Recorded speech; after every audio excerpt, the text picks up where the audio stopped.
Bonjour à toi, Alexandre Polo. Bienvenue dans ce deuxième cours de The Way Do Shu, l'astrologie impériale chinoise. Dans le premier cours, je t'ai déjà appris l'origine, la source, le contexte de cet outil incroyable et je t'ai aussi appris et montré comment tu as pu calculer ta carte de naissance.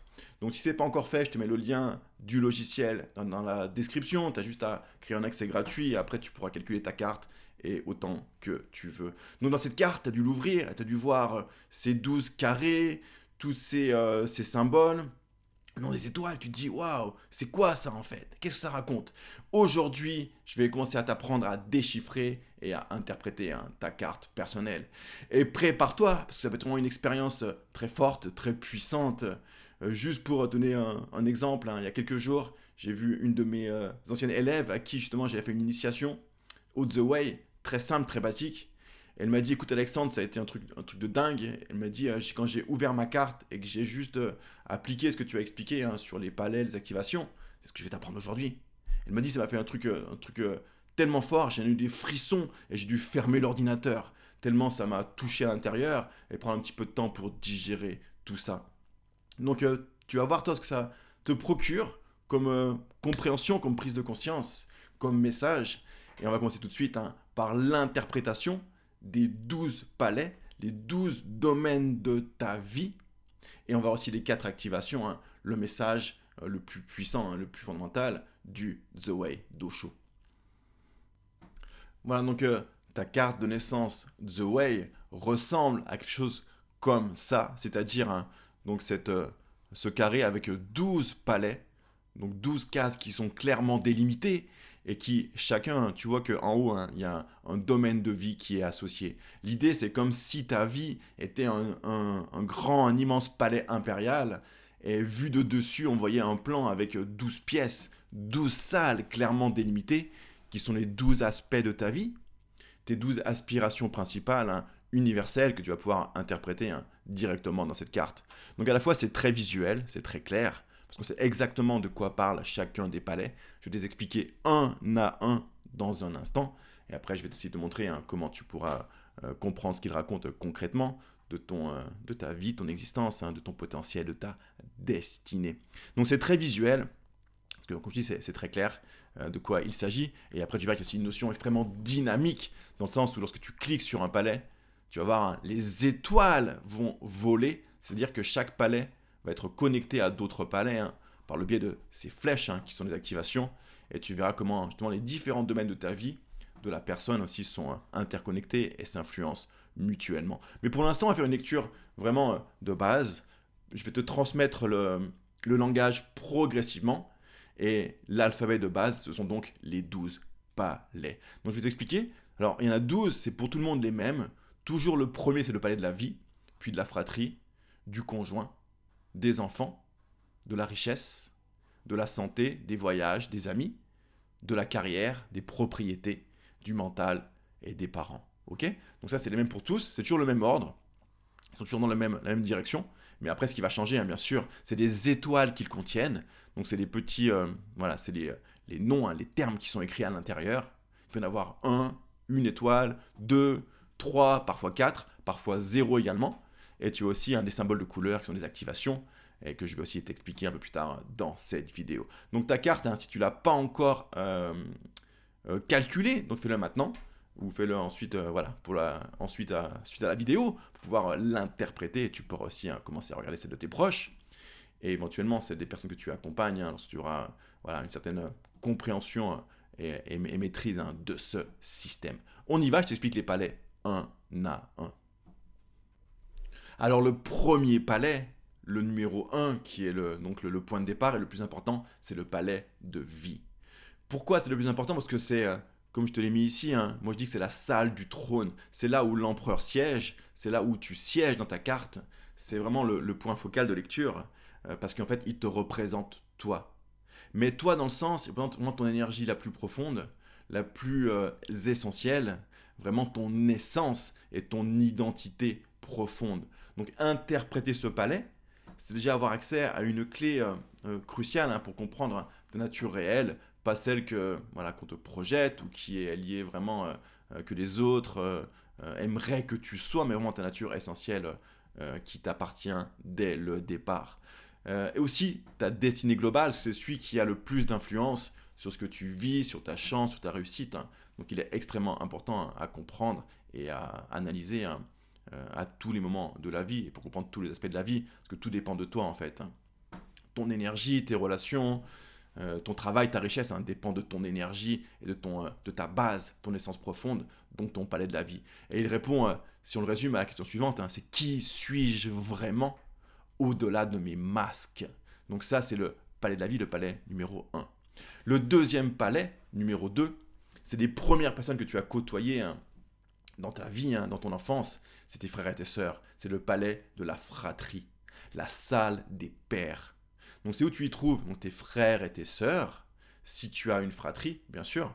Mais après, on verra que par extension, ça a bien sûr d'autres symboliques, d'autres messages, mais à la base, c'est vraiment comprendre l'énergie, la nature, le caractère de tes frères et sœurs, et aussi ta relation avec eux. Tu peux aussi voir que peut-être ils auront des problèmes, des difficultés qu'ils vont les rencontrer, hein, dans leur vie, hein. Tu pourras le lire dans ton thème à toi, bien sûr, hein, à travers ce palais de la fratrie. Donc si une personne que tu guides, tu accompagnes, te questionne sur sa relation avec sa sœur, peut-être qu'il est conflictuel ou il y a des problèmes de communication, tu pourras tout de suite interpréter, analyser, hein, le palais de la fratrie. Et la question à laquelle ce palais répond, c'est quelle est donc ma relation, hein, avec ceux qui marchent à mes côtés. Parce que c'est des personnes, hein, avec qui ton chemin va être, si on peut dire, parallèle, hein, tout au long de ta vie. Palais numéro 3, c'est une personne et un domaine central, peut-être aussi le plus important pour beaucoup de personnes. Pourquoi? C'est celui de l'amour, de la relation amoureuse, sentimentale, et donc le palais du conjoint. C'est la chambre nuptiale du palais impérial. Donc c'est ici que l'amour se vit, c'est ta relation avec ton amoureux, ton amoureuse, ton mari, ton conjoint ou ta femme, ton épouse. Donc ça parle à la fois de ton partenaire, mais aussi de ton mode de relation avec le conjoint, ou de ton conjoint lui-même, de son caractère, de ce qui est important pour lui. Mais bien sûr que tu pourrais lire aussi le timing des rencontres, le moment justement où voilà, il peut aussi y avoir du remous et des potentielles ruptures éventuellement. Mais bien sûr, hein, il n'y a rien de fatal, de définitif, hein, on the way. Surtout, hein, que tu verras que c'est un système qui te permet de, quelque part, de vivre l'énergie, le message d'une façon un petit peu euh, à ne pas subir. Donc même s'il y a un message qui paraît négatif, qui paraît compliqué, euh, c'est très stratégique, parce que la pensée chinoise ancienne est très stratégique. Tu sais qu'ils ont cette mentalité de savoir s'adapter aux situations et de ne pas subir en fait, hein. Et donc le Zoé te donne un tas de recommandations, de conseils, hein, justement pour ne pas être victime de ce que dit le thème, mais de pouvoir un petit peu retourner les choses dans le sens qui t'arrange, un petit peu comme de l'aïkido. Tu verras ça plus tard.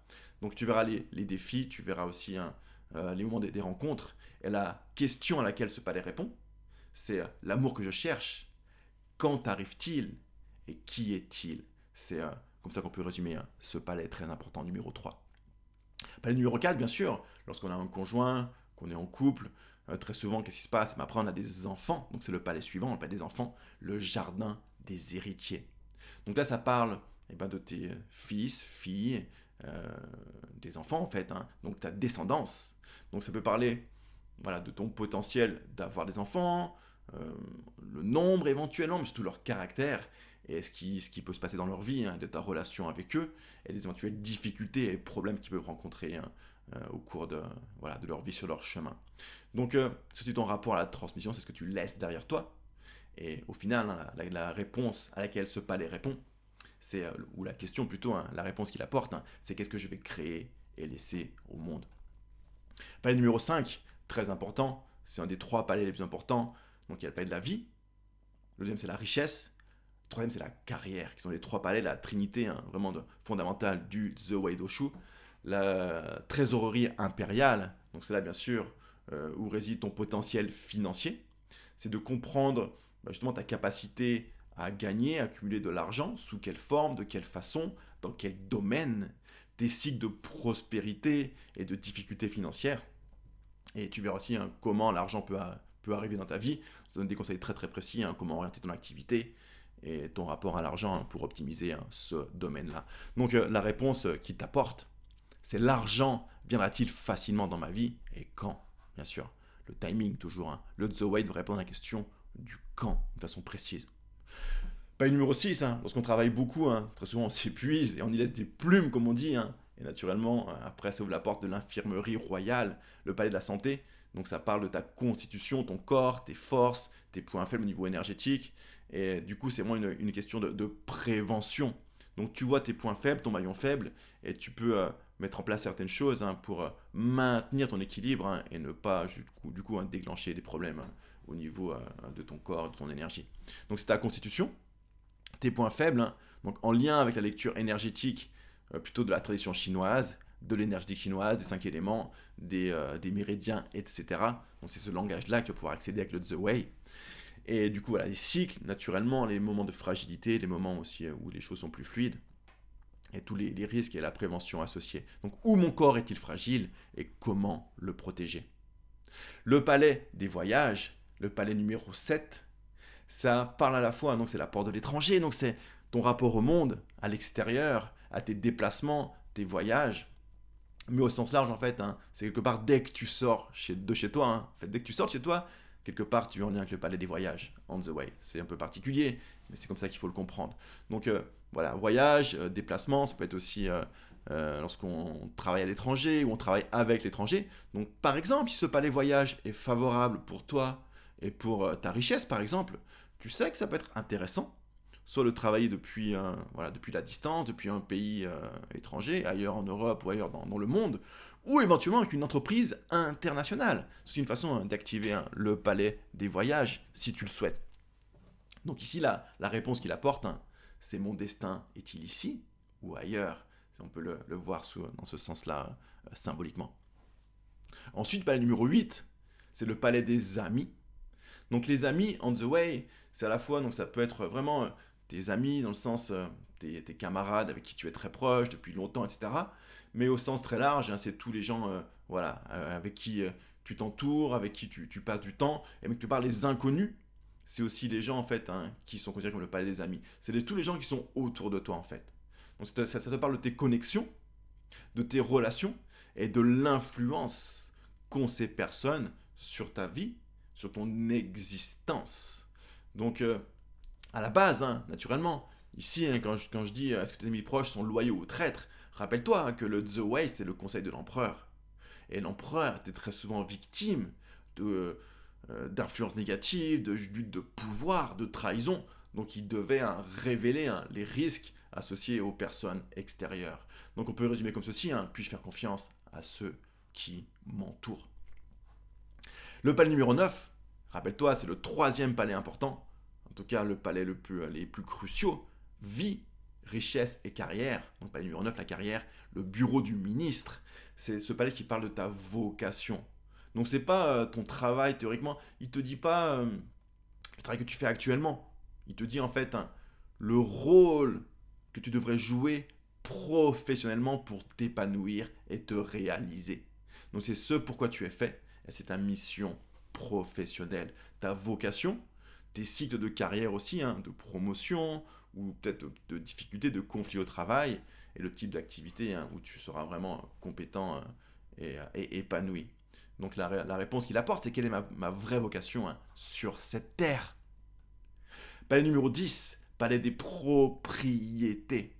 Donc c'était tes biens plutôt immobiliers, théoriquement.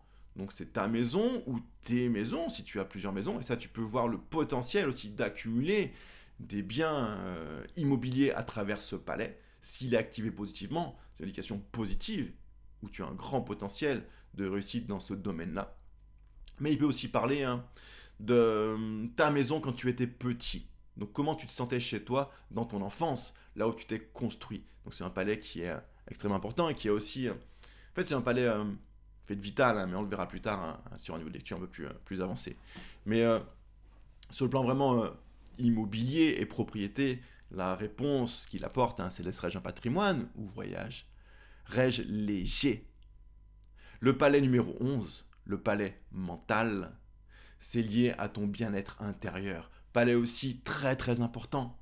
Parce qu'ici on n'est pas justement sur un domaine, un plan matériel, mais on est sur un plan en fait du bien-être de ton esprit, de ton épanouissement, d'être heureux en fait, hein, de te sentir bien et de te faire plaisir. Lorsque ce palais est positif, c'est des personnes souvent qui sont, voilà, qui sont légères, qui sont joyeuses, qui se prennent pas trop la tête en fait, pour faire simple. À l'inverse, un palais mental qui est problématique, c'est des gens qui sont très agités, une forme d'instabilité au niveau de l'esprit, qui ont des pensées parfois un petit peu anxieuses ou ressassées, ou un état psychologique qui est parfois instable, hein. Donc ce palais est très important, c'est le temple intérieur.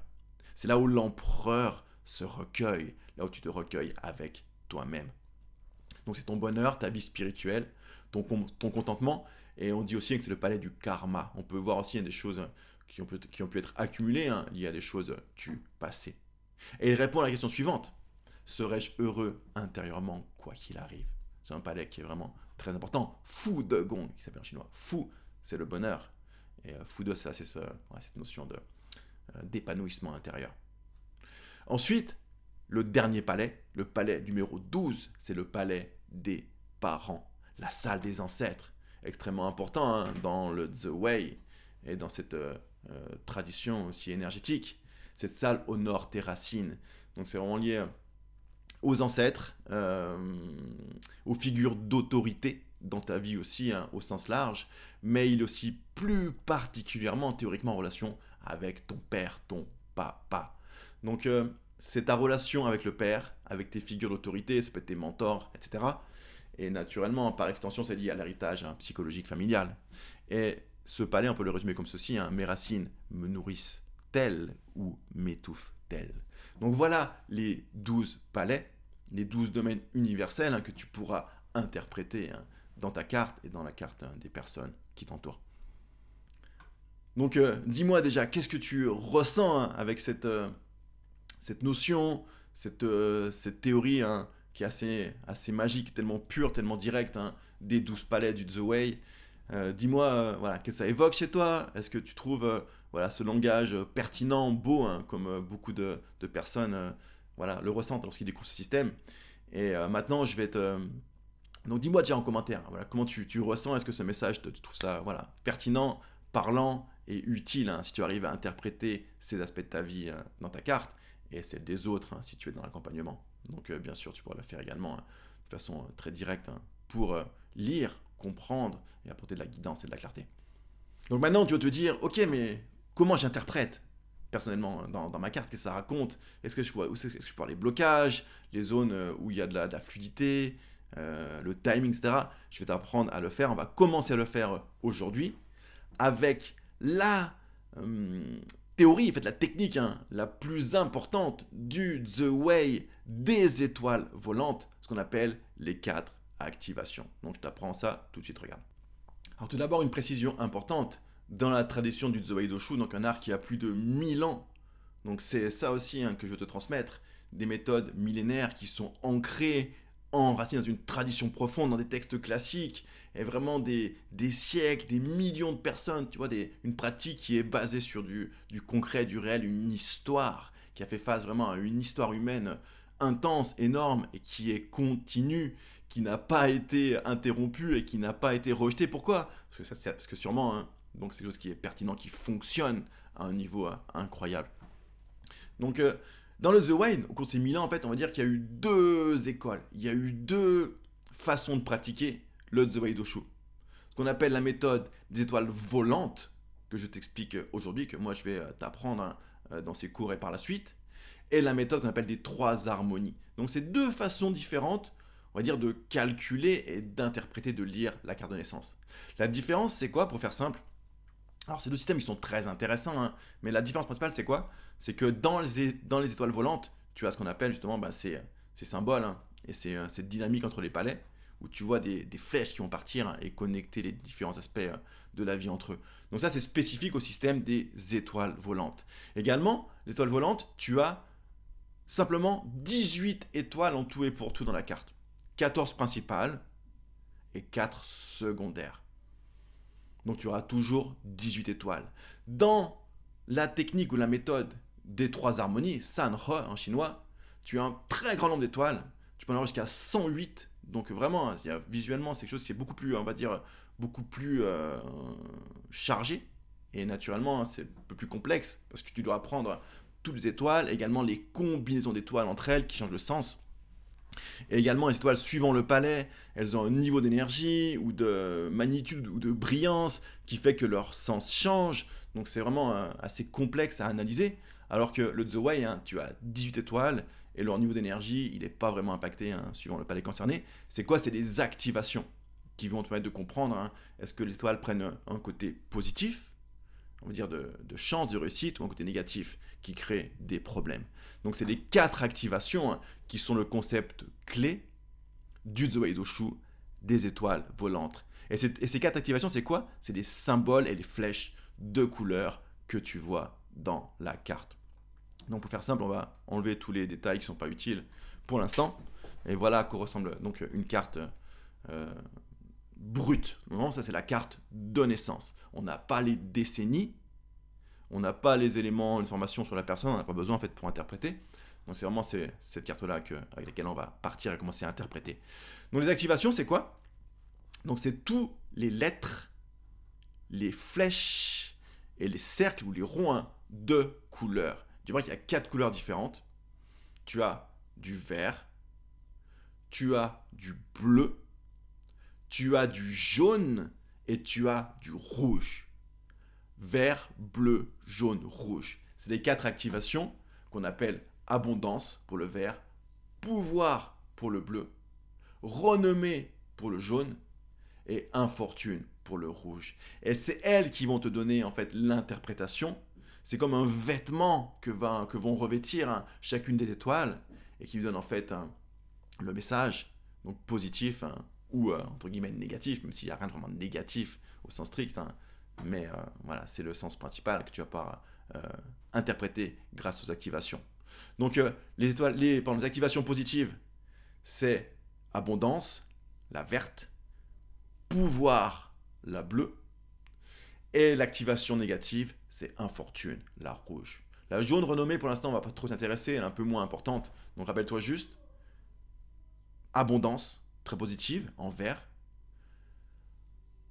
Pouvoir, également positif, favorable, dans la plupart des cas, on le verra en bleu. Et infortune, négative, en rouge. Alors on va voir un ou deux exemples pour interpréter maintenant le message de ta carte, le message de base, de fond, pour commencer, en lien avec les 12 palais et les 4 activations.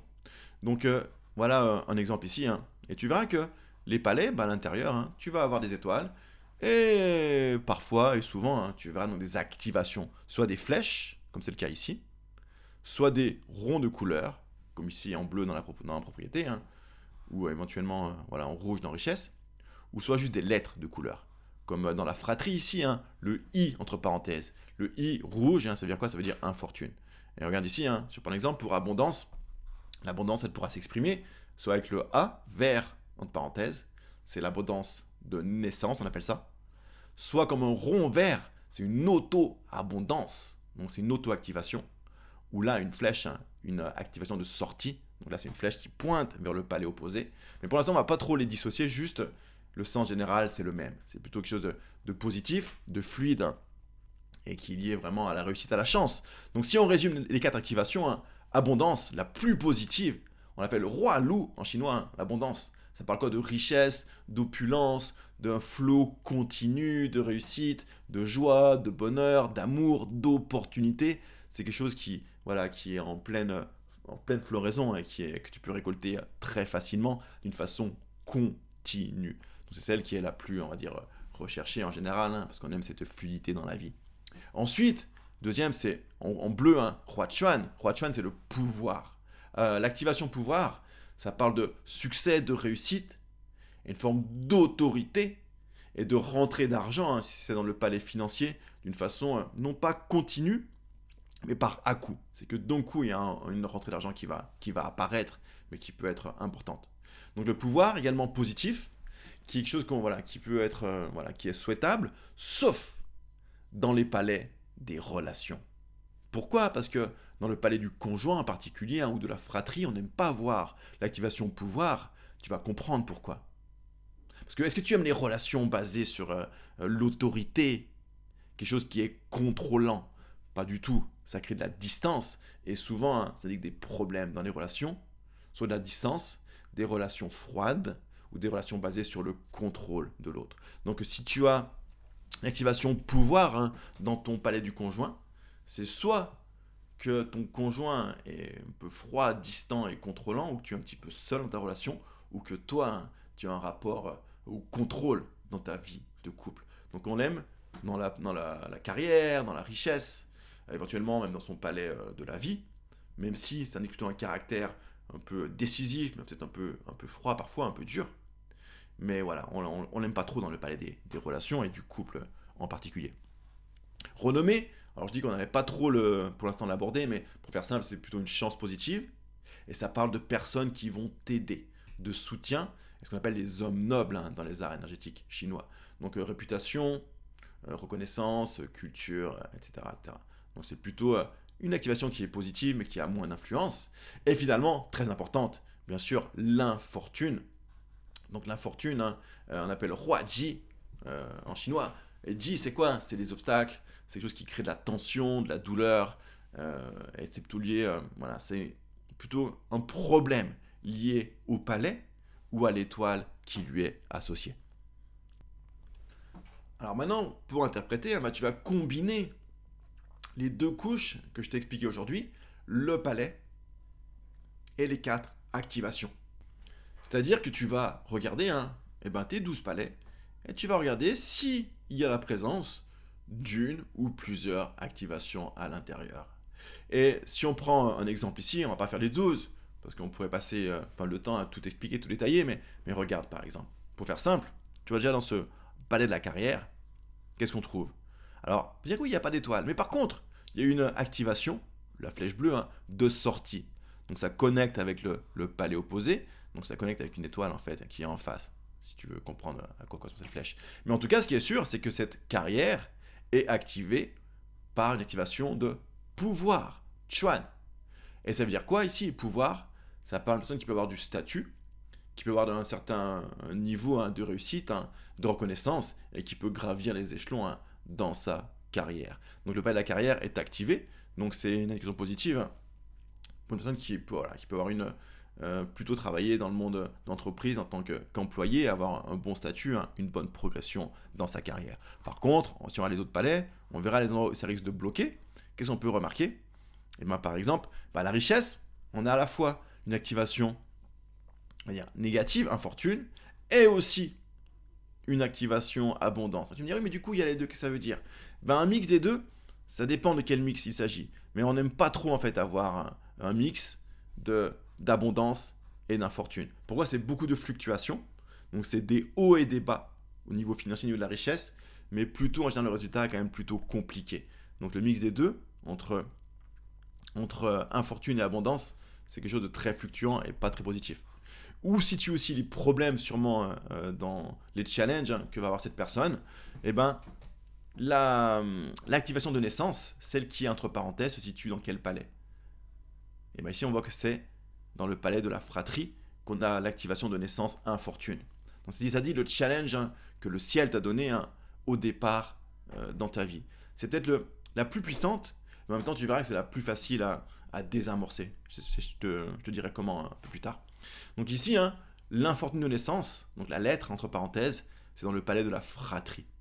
Ça veut dire quoi? C'est-à-dire que sûrement il ou elle aura, là c'est une femme en l'occurrence, hein, elle aura un truc à vivre, une leçon à apprendre en lien avec ses frères et sœurs, et en particulier avec quel domaine?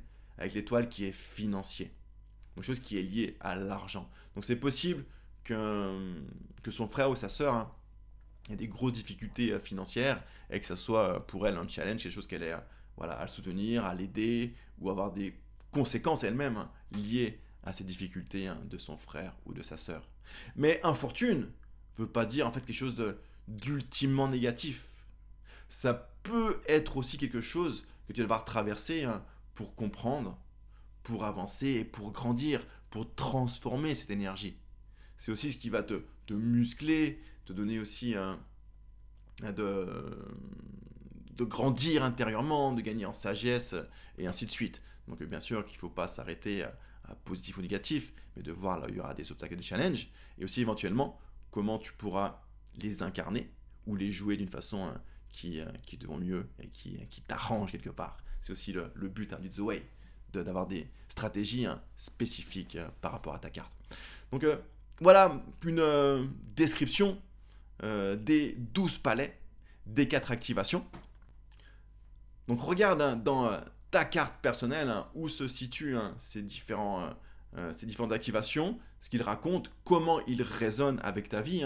Et dis-moi dans les commentaires justement, peut-être le message principal que ta carte te révèle juste avec ces dimensions de base des 12 palais et des 4 activations principales. Très souvent on m'a dit, waouh, on me dit, voilà, c'est dingue, j'ai compris pourquoi en fait, depuis longtemps j'ai eu cette difficulté dans ma vie, et c'était écrit à ce niveau-là, et c'est ultimement précis. Et quelque part, c'est souvent une forme aussi de soulagement de voir que les choses ont un sens, quelque part sont alignées avec quelque chose qui était déjà là au départ. Donc dis-moi s'il y en est pour toi, ce qui te parle, ce qui peut te surprendre aussi, et pose-moi tes questions, je te répondrai avec plaisir dans les commentaires. Et bien sûr, abonne-toi à la chaîne, active la cloche si tu veux recevoir les prochaines vidéos et la suite du cours sur le The Way, l'astrologie impériale.